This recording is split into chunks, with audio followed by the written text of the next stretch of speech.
Tonight, we uncover a story buried beneath centuries of faith, a rivalry older than any religion, and a secret that may change everything we think we know about divine power.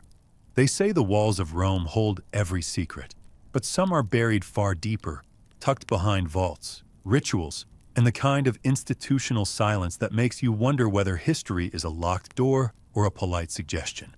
You step through a narrow archway beneath the Vatican, the real Vatican, not the postcard version, and you feel the cool breath of ancient stone brush against your skin like a warning whispered by someone who left this corridor centuries before you were born. You're barely a minute into the descent when a playful, utterly unhelpful truth drifts into your mind. You probably won't survive this, though the voice sounds strangely casual about it, like someone reminding you that you left the oven on. Still, the show must go on, and tradition demands that I interrupt your impending doom with one of those YouTube narrator moments you've come to expect. So, before you get comfortable, take a moment to like the video and subscribe, but only if you genuinely enjoy what I do here. And as you keep moving through the corridor, I nudge you gently to share your country and your local time in the comments, because knowing where you're listening from makes this strange little pilgrimage feel both smaller and more beautifully connected. Then the tone softens, dropping into a quiet hum as steady as the stone beneath your feet. Now, dim the lights, maybe turn on a fan for that soft background hum, and let's ease into tonight's journey together. And from here the story dissolves seamlessly into shadow, history, and the metallic whisper of legend waiting for footsteps bold enough to disturb it. You walk deeper into the earth, each breath carrying a faint mineral taste that grows sharper the farther you descend, and by the third turn of the stairwell, the hum of Rome above fades completely, swallowed by layers of time and ritual.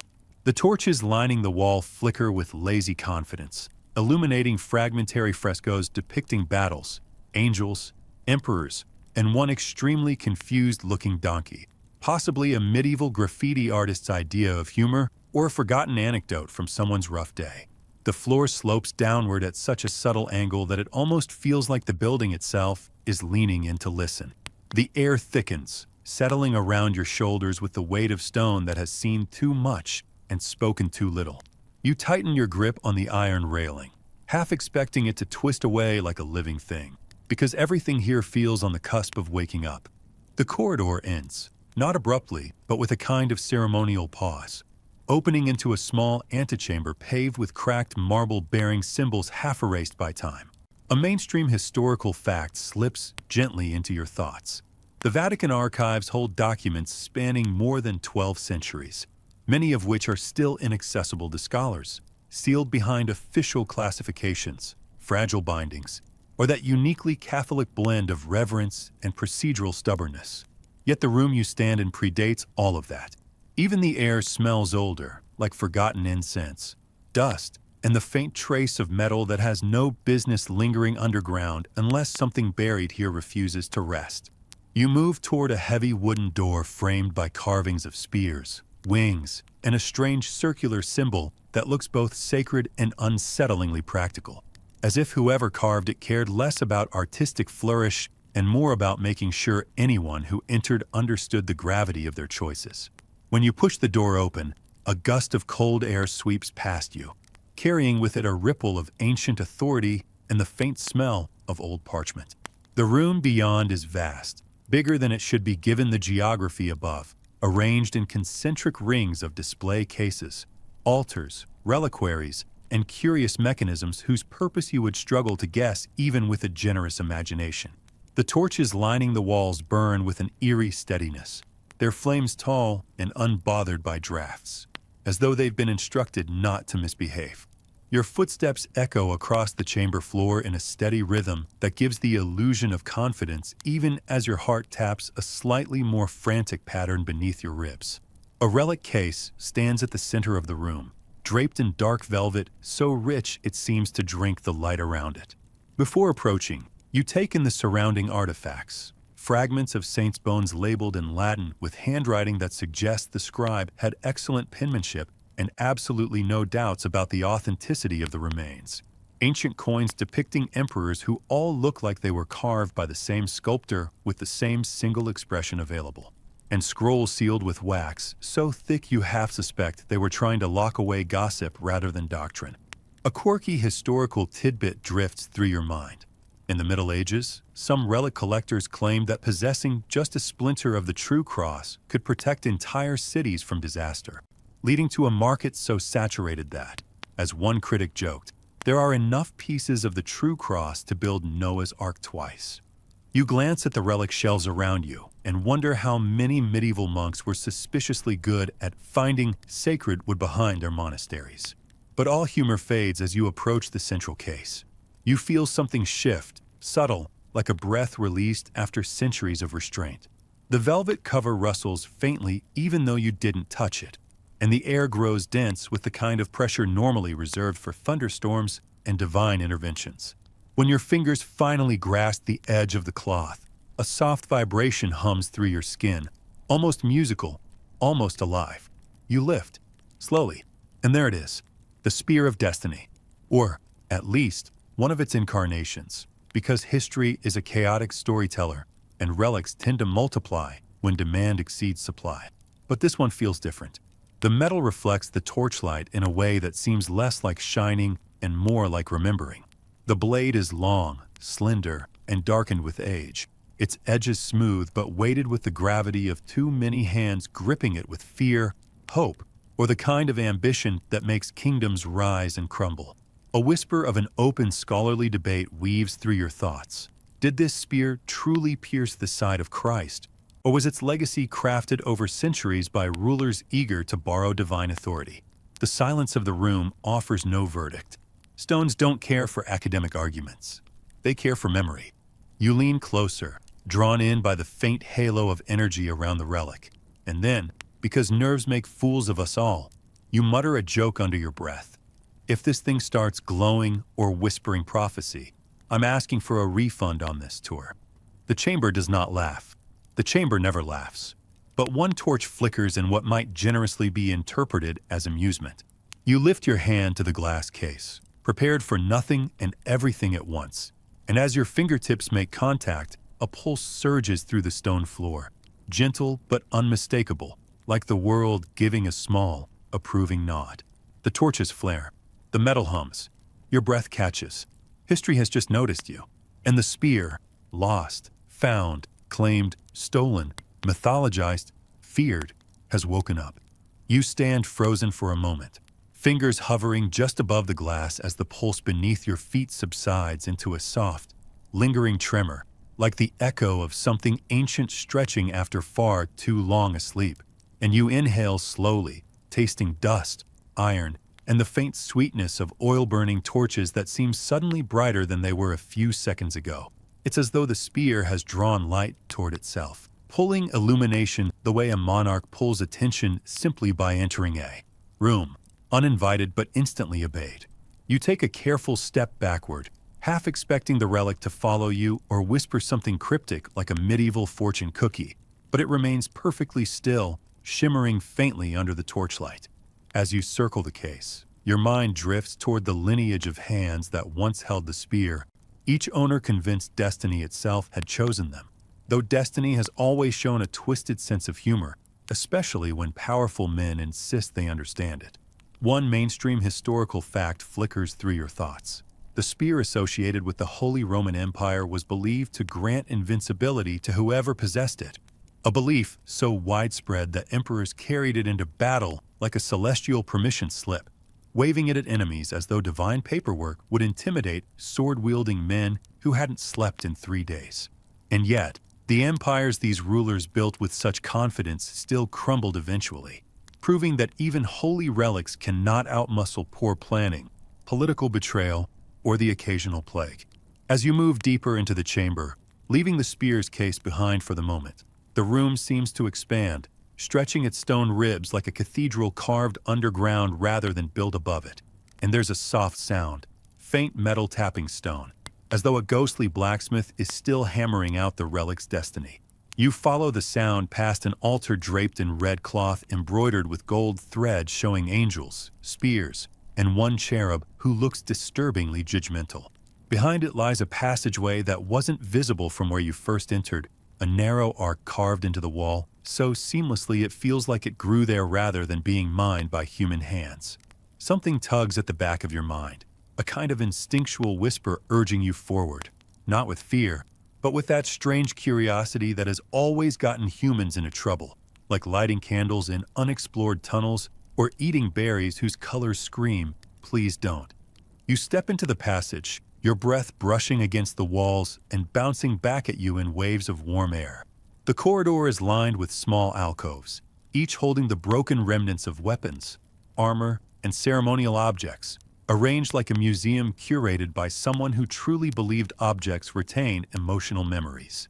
One alcove contains a twisted helmet split clean through the center, its surface dented by what appears to be a single downward strike. A placard beneath it reads in Latin, "The cost of ambition." Another alcove holds a pair of rusted manacles, each linked to a loop of stone in the wall, one of which is cracked in a perfect circle, as if some unseen force once snapped it with casual disapproval. Then comes a quirky tidbit drifting through your mind. Medieval chroniclers occasionally described relics, choosing their bearers, attributing unexpected victories or sudden bursts of courage to divine alignment rather than human adrenaline or good strategy. One particularly dramatic monk wrote that the spear once hummed like the wings of seraphim when held by the righteous. Though given medieval lighting conditions, he may simply have been hearing the wind echo through a poorly insulated monastery. You smile slightly at the mental image of a monk squinting at a magical humming noise that was actually just winter drafts sneaking through a stone arch. The corridor turns sharply left, then right, spiraling downward in a tight coil until you begin to sense a pressure building around your temples. Not painful, just insistent, like the air itself is narrowing.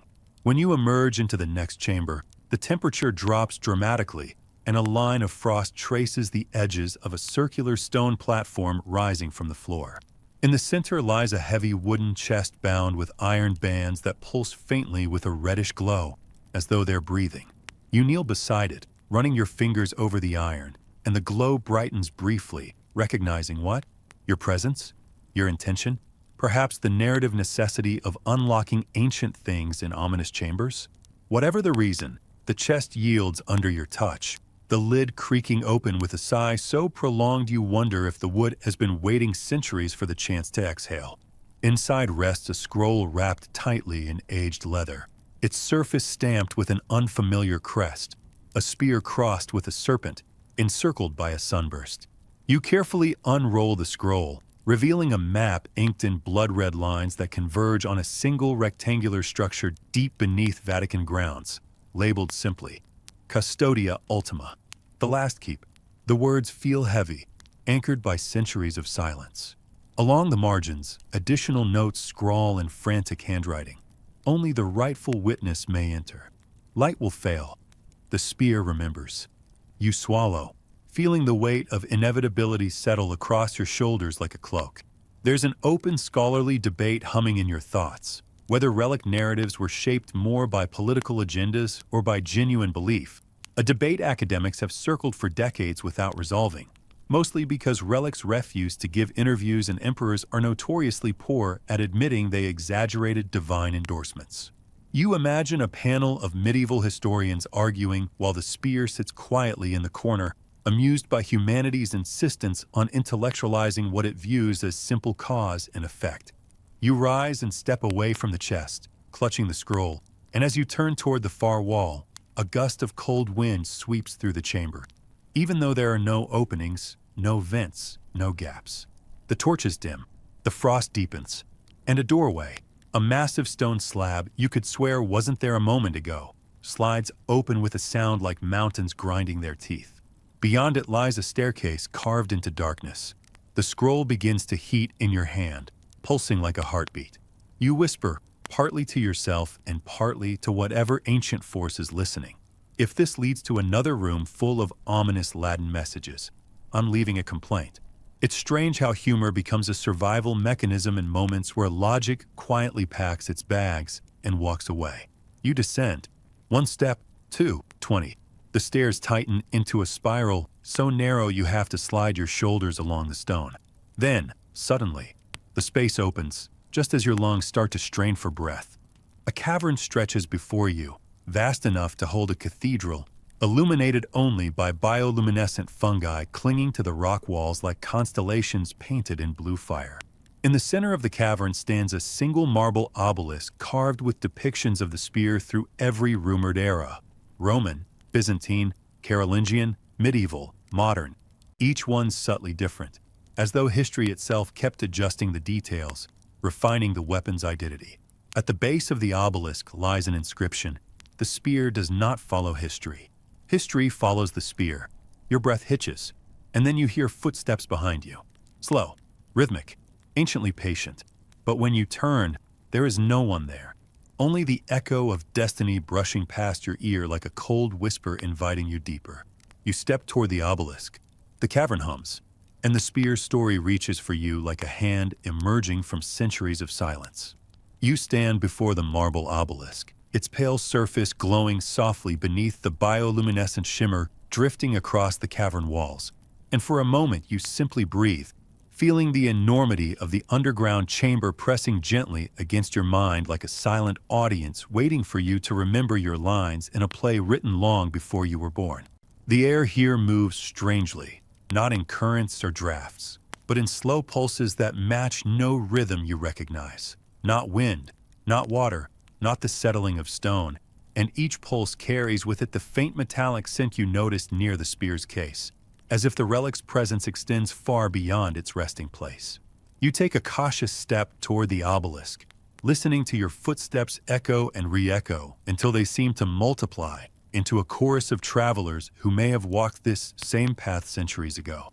The cavern floor is surprisingly smooth, worn down by countless pilgrims or guardians, or, given how superstitious medieval scribes were about cursed places, possibly by nervous monks pacing in circles while rethinking their life choices.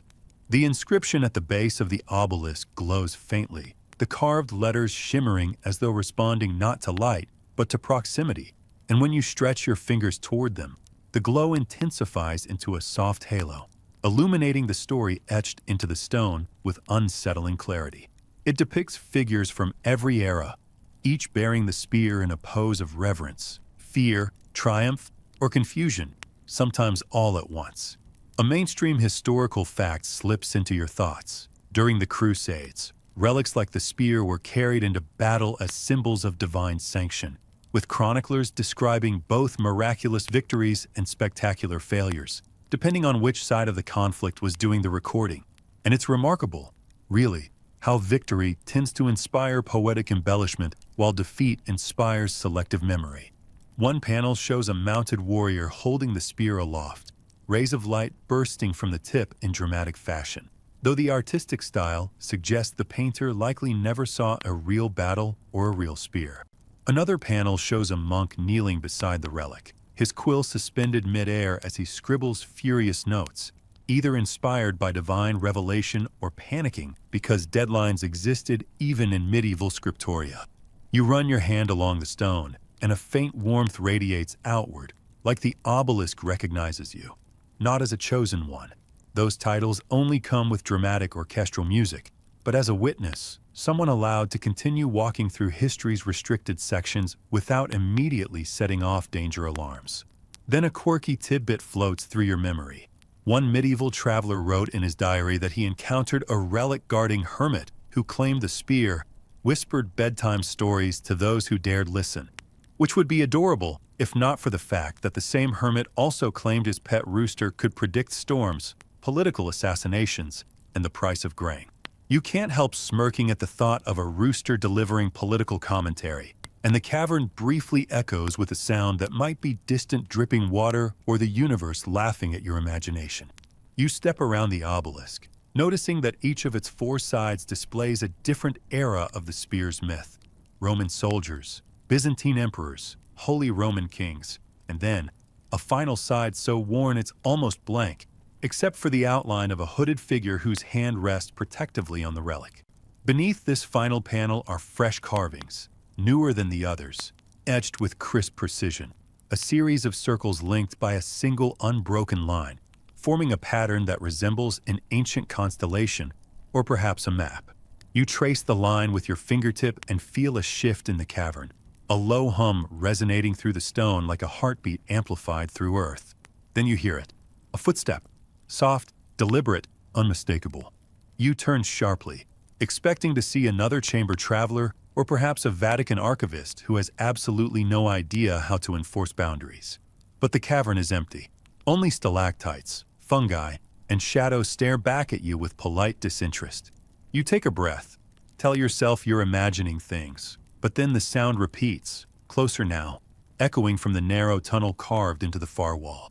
The scroll in your hand begins to vibrate gently, like a phone receiving a celestial notification.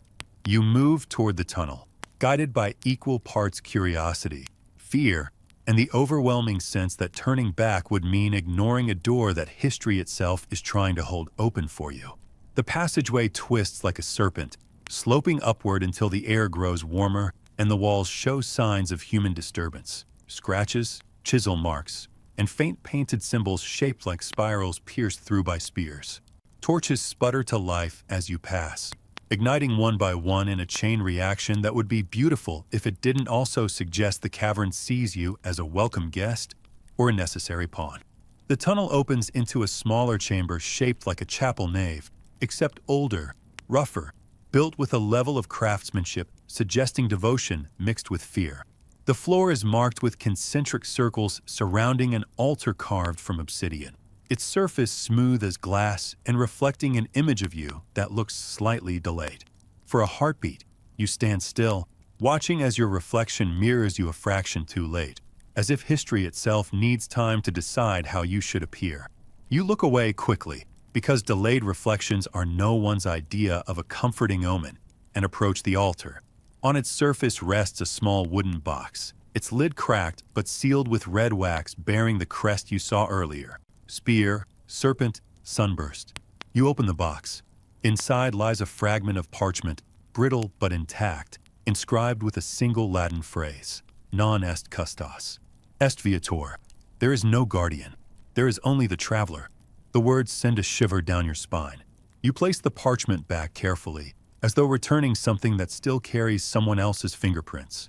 The torchlight flickers strangely, elongating your shadow until it stretches across the entire chamber and touches the far wall, where another inscription glows to life. The spear chooses not rulers, but witnesses. You exhale shakily. Great, you mutter. I always wanted to be chosen by a weapon with abandonment issues. The cavern responds with a soft echo that might be laughter or structural instability. You decide not to dwell on which. As you step backward from the altar, movement catches your eye. A tall figure stands in the entrance of the tunnel you came through, hood drawn low, robes flowing like liquid shadow. You tense instantly, but something about the posture, still, measured, almost prayerful, keeps you rooted rather than running. The figure raises one hand and gestures you closer with a slow, deliberate motion. Against every survival instinct, you step forward. The hooded figure retreats into the tunnel. You follow at a cautious distance, your footsteps echoing like a second set of heartbeats. The tunnel branches into a spiraling corridor lined with carved symbols, spirals, circles, and spears, repeating in rhythmic patterns that feel almost hypnotic. At the end of the corridor, the figure stops beside an archway and lifts its hood. No face, only light, a soft, golden-white glow, almost human, almost divine, entirely bewildering. You blink, but the glow doesn't dim. Instead, it lifts a luminous hand and points to the archway. Beyond it lies a massive iron door carved with the same constellation map pattern you saw on the obelisk. The air grows warmer, heavier, expectant. The figure steps aside. The meaning is clear. This journey moves forward only because you continue walking. You approach the door, place your hand on its cold iron surface, and feel gears shift deep within the walls. The door trembles, groans, and begins to open, revealing a stairway descending into light so bright it seems impossible for any underground space to contain. You glimpse something far below, a pedestal, a stone dais, a glint of metal waiting like a heartbeat frozen mid-pulse. The spear of destiny, not the one in the case above, not the one in the legends, the real one, the first one, and the tunnel behind you seals shut. You are no longer just a traveler. You are the only witness allowed to walk this path. You descend the staircase with a slowness born not of fear, but of the kind of awe that pulls gently at the ribcage, stretching your breath into longer, quieter intervals as the light below grows brighter, warmer, almost liquid in the way it spills upward through the air. Each step hums beneath your feet, vibrating with a rhythm too deliberate to be geological, too ancient to be mechanical, and too calm to be anything except intentional. The passage widens as you descend, the walls shifting from rough-hewn stone to polished marble veined with gold, as if the earth itself grew more refined the closer it came to the relic buried at its heart. You reach the final step and step into a circular chamber so vast and luminous that it feels like standing inside the memory of a sun, its ceiling lost in a glowing haze, its floor inscribed with concentric circles that pulse gently under your weight like the ripples of a quiet lake frozen mid-motion. In the center stands a dais carved from obsidian, but not the cold, dead stone you expect. This obsidian gleams with internal fire, casting soft red embers across the chamber walls in patterns that shift with your movements, as though the room is watching you and adjusting itself out of courtesy or caution. Upon the dais rests the spear, not the adorned, gold-framed version displayed above in the Vatican vaults, not the sanitized relic of emperors and pilgrims, but the artifact as it must have been thousands of years ago, raw, unpolished, forged with purpose rather than beauty. The metal is dark, mottled, alive with faint blue veins that throb like lightning trapped in mineral form. The haft is wrapped in ancient leather, impossibly intact, etched with markings that predate Latin, Greek, Hebrew, and every other language carved into the memory of civilization. You take a tentative step closer, and the air thickens around you, swirling with warmth and a faint vibration that resonates through your bones like music felt rather than heard. A mainstream historical fact whispers into your mind. The relic tradition surrounding the spear traces back to early Christian communities who preserved objects associated with Christ's passion, though the earliest written references appear centuries after the event, meaning history's foundation is built partly on faith, partly on recollection, and partly on the very human tendency to assign meaning to anything sharp, old, and dangerous. You circle the dais slowly, studying the spear from every angle, and notice that the light in the chamber bends toward it. Not dramatically, not theatrically, but subtly, like shadows reluctant to obscure something that remembers the dawn of belief. Your pulse sinks with the hum beneath your feet, and a realization settles over you. The spear is not glowing. The room reacts to it. This is not an object illuminated by holiness. It is an object to which holiness, fear, reverence, history, and myth all respond like iron shavings to a magnet. As you draw nearer, a quirky historical tidbit emerges in your memory. A medieval mystic once claimed the spear could taste truth, vibrating when held by someone pure of intention, which sounds poetic until you remember that this same mystic also insisted angels braided his beard at night. So the credibility is questionable at best, but still, the idea lingers uncomfortably now as the relic's subtle hum rises in pitch the closer you stand to it. You extend your hand, not to touch, just to sense. The air between your fingertips and the relic feels charged, like the moment before lightning finds a home. You stop inches away, resisting the urge to grasp it, because stories like this never reward impatience. And that's when the scholarly debate returns, murmur soft and insistent. Did relics shape belief, or did belief shape relics? A debate that has filled manuscripts, lectures, and footnotes for centuries without resolution, because the truth has always remained sealed underground, waiting for someone foolish or brave enough to follow a hooded figure made of light into a cavern beneath the Vatican. You feel the weight of this question press lightly against your temples, not as an academic inquiry, but as an invitation, one final test of whether you are here for knowledge, power, or understanding. The chamber dimly echoes with something that might be footsteps, though none approach. Instead, the light around the spear bends inward, casting a halo that stretches toward the dais like hands made of radiance. You step onto the platform, half expecting alarms, earthquakes, or divine disapproval, but the only response is a soft acceleration of the chamber's hum, as though the room has been waiting centuries for someone to complete a circuit. With slow, deliberate breath, You wrap your fingers around the haft of the spear. It is warm, warm like a living thing, warm like breath, warm like the final ember of a fire that refuses to die. Your vision flickers, not violently, not painfully, but gently, like curtains drifting in a warm breeze. And suddenly the chamber melts away, replaced by visions that bleed into one another with seamless fluidity. You stand on a battlefield littered with shields and broken standards. The Roman sky overhead is bruised with smoke, and a soldier grips the spear, his arm trembling not with fear, but with reverence.